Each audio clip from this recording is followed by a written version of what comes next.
నమస్కారం. ముద్రగడ గిరి గారు. జగన్ మాయలో ఉన్నారు, జగన్ ఉచ్చులో ఉన్నారు, జగన్ ట్రాప్లో ఉన్నారు. మనం ఎలా అనుకున్నా కానీ మీ తండ్రి గారు చనిపోయిన తర్వాత మీ కుటుంబాన్ని మీరే, మీ కుటుంబ సభ్యులే 10 మందిలో పలచన చేస్తున్నారు, అల్లరి పాలు చేస్తున్నారు.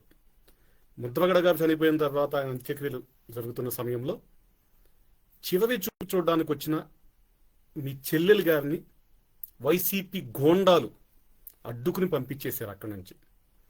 ఒక బిడ్డకి తండ్రి చివరి చూపు దక్కకుండా చేశారు వైసీపీ గోండాలు. ఆ తరువాత కూడా పదే పదే ఆమె మీద మాటల యుద్ధం చేస్తున్నారు, మాటల దాడి చేస్తున్నారు. ఎక్కడా కూడా ముద్రగడ క్రాంతి గారు కుటుంబ సమస్యలు కానీ, కుటుంబంలో ఉన్న వివాదాలు కానీ వీటి గురించి ఎక్కడ మాట్లాడలేదు. ఆమె కేవలం నా తండ్రి చివరి చూపు దక్కకుండా చేశావని మాత్రమే చెప్తున్నారు, పాలు చేస్తున్నారు. జగన్ మాయలో ఉన్నారు, మబ్బులో ఉన్నారు, కానీ మీ కుటుంబాన్ని మీరే అల్లరి పాలు చేస్తున్నారు, నవ్వుల పాలు చేస్తున్నారు. మీ సోదరి వచ్చినప్పుడు తండ్రి గారిని చూసుకుని, భౌతిక దేహాన్ని చూసుకుని వెళ్ళిపోయారు కదా. 1-2 నిమిషాలు 3 నిమిషాలు కదా. అసలు ఎందుకు ఇంత రాద్ధాంతం చేస్తున్నారు? దేనికోసం చేస్తున్నారు? ఎందుకు కుటుంబాన్ని అల్లరి చేస్తున్నారు? మీరు బహిరంగంగా చెప్పగలరా మీ తండ్రి గారి మీద ప్రమాణం చేసి ఆయన చివరి రోజుల్లో క్రాంతి క్రాంతి అని కలవరించారు? ఈ మాట నిజమా కాదా? బహిరంగంగా మీరు మీ తండ్రి గారి మీద ప్రమాణం చేసి చెప్పగలరా?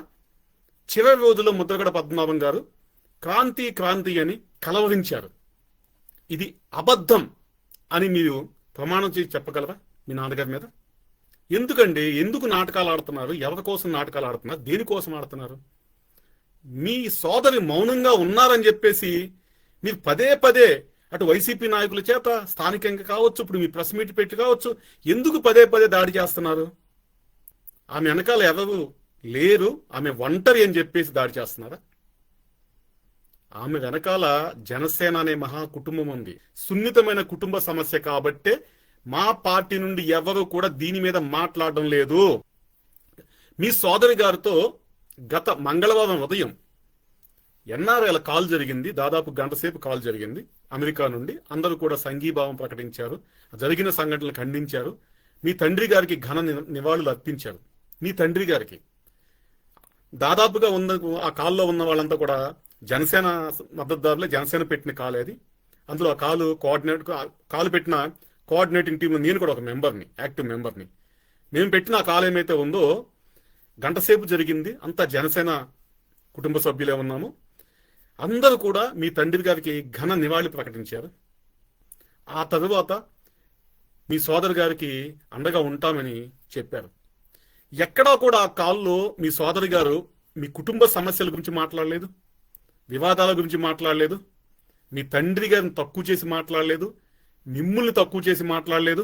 కావాలంటే అడగండి, ఎన్ఆర్ఐలను అడగండి.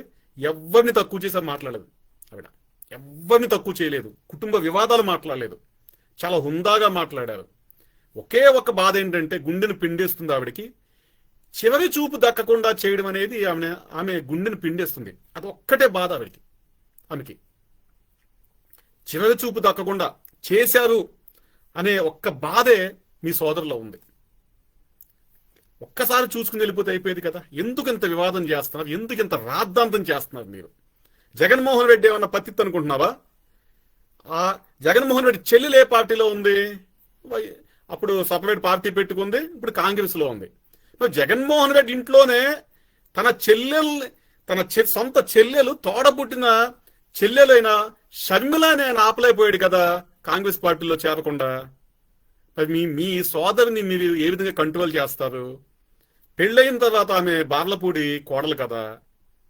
ఆ కుటుంబ సభ్యుల నిర్ణయం మేరకు ఆమె ఏ విధంగా ముందుకెళ్ళాలి, రాజకీయ రంగంలో కొనసాగాల, వ్యాపారంలో కొనసాగాల అనేది ఆ కుటుంబ సభ్యుల నిర్ణయం కదా. మీరు ఏ విధంగా కంట్రోల్ చేస్తారు? ఏ విధంగా కట్టడి చేస్తారు మీరు? ఆమె రాజకీయాల్లో ఉన్నారని చెప్పేసి, అందులో జనసేన పార్టీలో ఉన్నారని చెప్పేసి ఏ విధంగా మీరు ఈ విధంగా దాడి చేస్తారండి మీరు?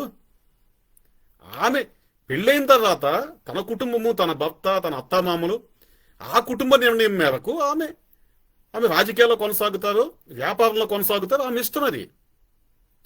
మీ ఇంటి ఆడబడుచు అయినంత మాత్రాన రాజకీయాలు ఉండకూడదా? ఉండకూడదా? మరి జగన్మోహన్ రెడ్డి గారు చెల్లెలు తిరుగుతుంది కదా, మీ నాయకుడికి వెళ్ళి చెప్పెళ్ళి, మీ జగన్మోహన్ రెడ్డి నాయకుడికి వెళ్ళి చెప్పు, సొంత ఇంటి ఆడబిడ్డ నువ్వు రాజకీయాలు తిప్పుతున్నావేంట అని చెప్పేసి. ఆయనకో న్యాయం, నీకో న్యాయమా? ఎందుకు లేనిపోని ఈగోలికి వెళ్తారు? లేనిపోయిన తలనొప్పులు మీకు ఎందుకు? అసలు ఎందుకు పెద్ద ఆయన కుటుంబాన్ని మీరు అల్లరి చేస్తున్నారు? ముద్రగడ గారు అంటే ఎవరండి? ఓ జమీందారు. ఒక 30 ఏళ్ల పాటు వరుస విజయాలు సాధించారు. ఆయన మంత్రిగా చేశారు, ఎంపీగా చేశారు.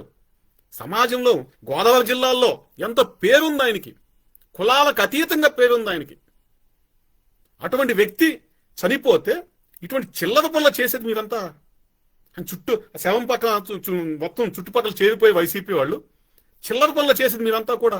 ఆ తర్వాత కూడా ఇటువంటి చిల్లర మాటలు మాట్లాడేది అంబటి రాంబాబు. ఆడి మనిషో పశువు అర్థం కాదు. ప్రభుత్వ లాంఛనాలతో అక్కడ అంతిమ సంస్కారాలు జరుగుతుంటే అంబటికాడు వచ్చి ఆంబోతులు అరుస్తాడు పోలీసుల మీద.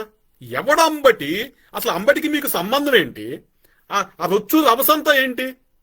ఎంతో హుందాగా జరగవలసిన ముద్రగడ గారి చివరి కార్యక్రమాన్ని ఈ విధంగా రసాభాస చేసి, ఈ విధంగా అల్లరిపాలు చేసి, ఆ తర్వాత కూడా మీ ఇంటి ఆడబడిన అల్లరిపాలు చేసుకుంటున్నారు కదా. మీకు తలుందా, మతుందా మీకు? అసలు ఈ మతిలేని పనులేంటి గిరిగారు? ఇవి తప్పండి. ఇది ఈ నీచ రాజకీయాన్ని, నికృష్ట రాజకీయాన్ని మొత్తం నాపేసేయండి. మీ కుటుంబం అల్లరవుతుంది, గుర్తుపెట్టుకోండి. మీ కుటుంబం అల్లరవుతుంది. ఆమె మీ సోదరి, మీ ఇంటి ఆడబిడ్డ.